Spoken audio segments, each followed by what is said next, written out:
Splinter Cell was released in 2002 on Xbox and PC, but when it was released on PlayStation 2 and GameCube, a different version of the game had to be made.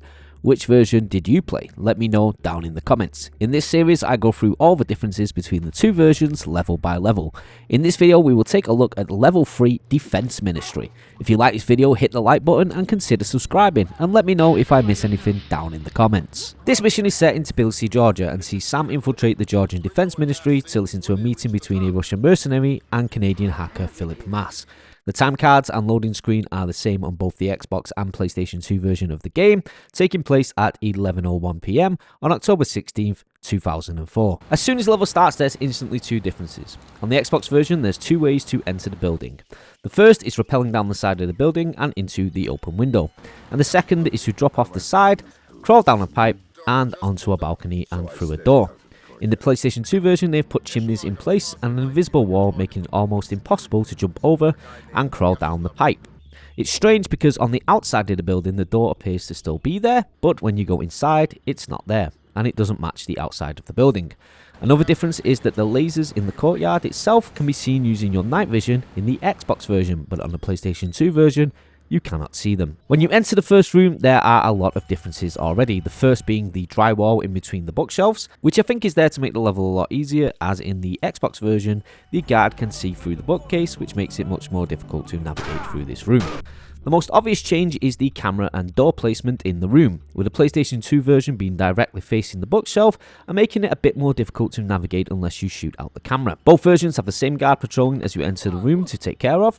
The table layouts are the same, with the Xbox version having more documents on them. Also, for some reason, this blueprint of what appears to be a missile is on different tables. There's a working clock on the wall which also appears to have the wrong time on it. It is supposed to be 11:01, but here it says 5:40. It was at this point I decided to check if the clock actually moved. I waited for around 10 to 15 minutes and it doesn't. It appears that we are in a fixed point in time and it will forever be 5:40 in that room.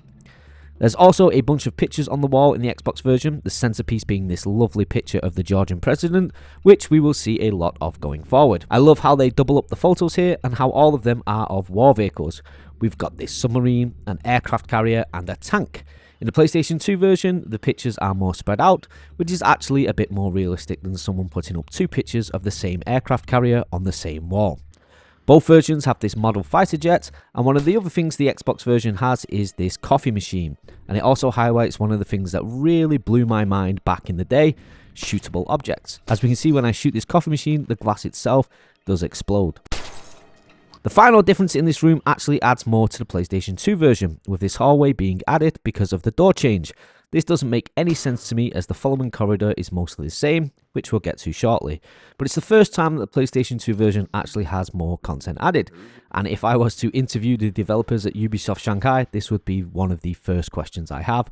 Why did they put this corridor in here in the PlayStation 2 version? Like, what was the reason why? There has to be some reason why this corridor exists, and I want to know. As we move to the next corridor, we see the picture on the wall to the left is different, with the Xbox version being in a light box and a picture of a tank. And in the PlayStation 2 version, we have our lovely friend, the submarine. On the right of the wall, we have the return of the aircraft carrier, and as we move closer towards the staircase, we see the fighter jet picture from the previous room. I wonder if in real life defense ministries have all these photos of vehicles just hung up on the wall. The walls and floor textures differ here from the carpet to the walls, and the PlayStation 2 version appears slightly narrower. Maybe this is because the floor pattern here is the same in both versions, but it is slightly stretched out on the PlayStation 2 version. We'll be back up here later in the level, so I'll leave it there for now, and we'll move on to the staircase. In the staircase, both versions have the same secret area at the top of the staircase with a medkit. On the Xbox version, the medkit is on the wall, and in the PS2 version, it's on the floor. And for some reason, on the Xbox version, the beam here has a little crate next to it, making it a bit more difficult to make the jump up to the rafters. If you climb up to the rafters, you'll find another secret area with a medkit and a disposable lockpick. However, in the PlayStation 2 version, there's some pistol ammo thrown in there as well. There's also this hole in the ceiling on the Xbox version that's not there in the PlayStation 2 version, and I've tried a bunch of times and there's no way to get out of this hole. Also, you need to be very careful on the way down. Going down the staircase and past two cameras where it's mostly the same minus some textures and lighting, we enter the car park, where I think the PS2 version is slightly smaller in size, which is something that happens a lot with rooms in this game. Maybe it's the resolution, I don't know, it just feels more compact on the PlayStation 2 version. If you know why, let me know down in the comments. For example, the ceiling has less lights and this car is closer to the wall, yet it's the same distance from the pillar. Also, there's less pillars in the PS2 version, meaning it's easy to spot the driver as he goes for his piss in the dark. The PS2 actually has more content over the Xbox version here, with the inside of this car being visible. Again, another strange choice that I'd love to know the reason why. It's not important, but for some reason my brain has to know why these decisions have been made. After interrogating the driver, you make your way back up the stairs and back into the corridor from the start, where the Xbox version has 2 Georgian flags as opposed to the PlayStation 2 version's 1 flag. Also, at the end of the corridor, the PlayStation 2 version has a brick wall, whereas the Xbox version has this nicely rendered corridor through a glass door that can't be opened. The next door we go through is very different in both versions. For once, the PS2 version is actually a lot bigger here, with 3 desks in it. All of the props are the same, we have 2 computers and the return of the model fighter jet. We've got all our favourite pictures on the wall of military vehicles and the lovely portrait of President Nicolazzi. They're just in different places in each version. The PlayStation 2 version also has a clock on the wall this time, and it's still 5:40 in both versions. The PS2 clock doesn't tick though. The reason these rooms are so different is because of the way you exit them to get to the next section. On the Xbox version, you go outside this door and onto the balcony so you can shimmy yourself into the kitchen. Whereas the PlayStation 2 version, you have to climb up this vent. This is because the PlayStation 2 version needs to load up the next part of the level with a loading screen, which also shows 41 minutes have passed since the start of the mission. As we enter the South Wing kitchen from different angles, we get one of my favourite interactions in the game. I thought the kitchen was closed. It's a special order for Colonel Kabayashvili. Ah, excellent. May I? Please. Thanks. Thank you. We find out that the guards here really hate their colonel. I need a colonel down here. We're trying to get through a retinal scanner. I passed Colonel Kabayashvili on my patrol. Want me to send him down? God, no. I hate this guy. We'll find somebody else with the land. In the kitchen, the layout and decor are mostly the same, barring a few utensils and boxes, except in the Xbox version there's 2 guys working in the kitchen, and in the PS2 version there's only the main chef. The Xbox version also has these 3 eggs on the grill that are definitely going to burn now that I've left the kitchen staff in the walk-in freezer. When we exit the kitchen into the cafeteria, in the Xbox version the lights are off and the guard comes in to turn the light on, but in the PS2 version the guard is standing outside the cafeteria doors and the lights are on. I prefer the Xbox version here as it adds some suspense as soon as you enter the cafeteria and requires you to go straight into action. The cafeteria itself is smaller in the PS2 version, but both have the same layout, except for some reason we have 2 vending machines in the PlayStation 2 version. The clock on the wall here still says it's 5:40. The handyman must be on vacation. Leaving the cafeteria, we enter the South Wing reception area. Here there's a huge difference as the upper balcony is covered by a wall in the PlayStation 2 version, with the Xbox version being open and you can see the lovely portrait of President Nicolazzi displayed in the foyer. There's also an extra guard in the Xbox version on the lower balcony to take care of. Also, this guard in the foyer now patrols the room. The foyer itself also has different furniture, with the Xbox version having much fancier chairs and desks. Well, in my opinion anyway. There's also only 1 Georgian flag on the wall in the PlayStation 2 version, and the entrance has had some reconstruction work done, with this area being moved forward in the PlayStation 2 version. Once we grab the kernel and bring him to the retinal scanner, we see that the Xbox version has different wall patterns and we can see through the doors on the other side. Another example of the memory problem with the PlayStation 2 version. After this, we go through the next hallway and into the courtyard to complete the main objective of this mission, listening to the elevator conversation. In the Xbox version, after the conversation, 3 guards enter the courtyard from the room in the north wing, whereas in the PlayStation 2 version, 2 guards just randomly spawn out of nowhere. I've tried to catch where these guards come from, but I can't figure it out. If you know, let me know down in the comments. A few things are different in the courtyard, like these water fountains in the Xbox version, and you can also enter the room where the guards came from and turn the lights off, and you can get this nice little med kit, which isn't possible in the PlayStation 2 version.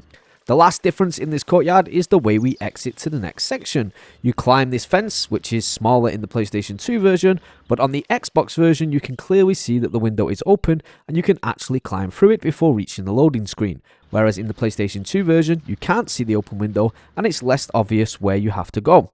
And the loading screen appears halfway through your climb, which makes it kind of confusing when you load into the next area. When we load into the next area, we have a red light above the elevator in the PlayStation 2 version, but the rest of this area is pretty much the same with a few minor differences. Both have this broom closet to hide in, but the Xbox version has a disposable lockpick in it, and the PlayStation 2 version doesn't. Also, at the end of the corridor in the Xbox version, there's another elevator which has no power, which begs the question, where were these two guards going? And in the PlayStation 2 version, we have a door that the player cannot open. Once we head up the elevator to the next section, we have a corridor with some very big differences. Both versions have a vending machine and a camera on the right of the elevator, but the Xbox version has two doors on either side of the corridor with a keypad on them, whereas the PlayStation 2 version has a door on the right with an open doorway, and on the left we have a wall in its place. There's a guard patrolling these areas that both end up in the break room. However, in the PlayStation 2 version, this guard makes his way into the room, which caught me off guard as I was expecting him to go the same route as the Xbox version. Both versions have a locked door to the left of the elevator, which leads to a room with an air vent to climb. In this room, we see the return of all our favourite pictures, including President Nicolazzi. And the clock still says 5:40. In the Xbox version only, we have the model fighter jet once again. Also, on the Xbox version, if you look very carefully, you can see the code to the keypads outside. Once you climb up the air vents, you can see into the break room in both versions. Once you drop down from the vents, the corridors appear the same except for the wall at the back we talked about earlier. As we walk around the corner, we see the door to the office that we're supposed to enter later on. On the Xbox version, it's impossible to interact with the door, whereas in the PlayStation 2 version, you can use the optic cable to look underneath. We also see the return of the tank in a light box from the corridor earlier. This time it's appearing in both versions. We also have some structural changes to the level. In the PlayStation 2 version, the break room entrance is on this side of the corridor, containing 3 guards just chilling out and listening to classical music next to the Georgian flag. Whereas on the Xbox version, the break room entrance is around the corner and has 4 guards and no Georgian flag. The first time I saw this, I imagined Sam creeping up and just slowly backing away in a comical fashion.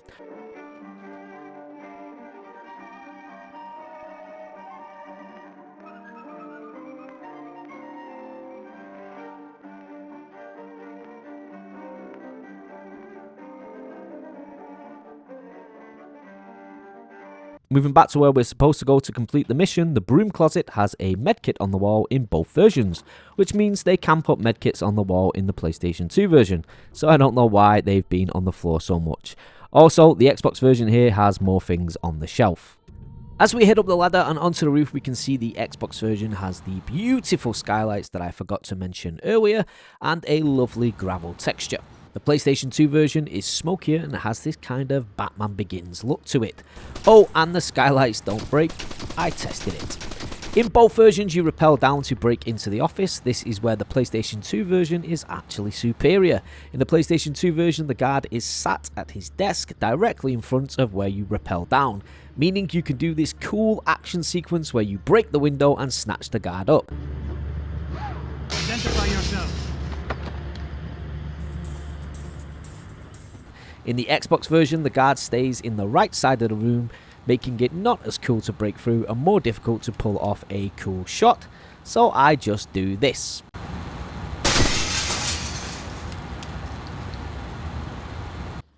The room itself is actually the same in both versions minus one computer in the Xbox version. Once you access the computer, we have another big difference. In the Xbox version, 3 guards enter the room to search, and in the PlayStation 2 version, only 1 guard searches the room. Now this is where something happened that was very interesting. Well, it's interesting to me anyway. You see, up until this video, I've been using the GameCube version of the game for the PlayStation 2 version, as I've been told it's the same, and despite the horrible controls, the emulation is a lot smoother on Dolphin, and it doesn't have as many shadow issues as the PlayStation 2 version does. But when I was playing the GameCube version, I noticed 3 men entered the room instead of the 1 guard that I was told when I was researching this video. I went back and checked the previous levels on PlayStation 2 to compare them, and the GameCube version is the same as the PlayStation 2 version except for this one difference. Maybe there's more, and maybe that's another video for another day, but I would love to know why this is the one difference between the PlayStation 2 version and the GameCube version. Maybe when they were developing the GameCube version, they forgot to change a line of code or something, but I'd love to find someone who worked on this and ask them why. After we leave the office, we head to the staircase where the Xbox version has a medkit on the right and the PlayStation 2 version has it on the left. When you exit to the rooftop on the Xbox version, it's clear and the guards will chase Sam to the elevator shaft, which you jump and slide down. In the PlayStation 2 version, there's already a guard on the rooftop and one will chase from behind. Also, you can't jump over this railing on the PlayStation 2 version, which got me into a firefight. Once you slide down the elevator shaft, it's back to the car park from before. And in both versions, you meet up and talk with Junior Wilkes, and it's mission success and on to the next level. What the hell did you find in there, man? Lambert's flipping out big time. What's he saying? That we're going to war.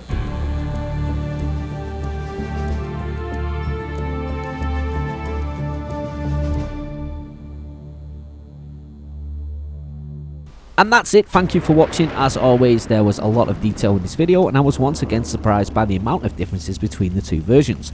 Join me next time where we take a look at the 4th level, Oil Refinery, which is always a great location for a Splinter Cell mission.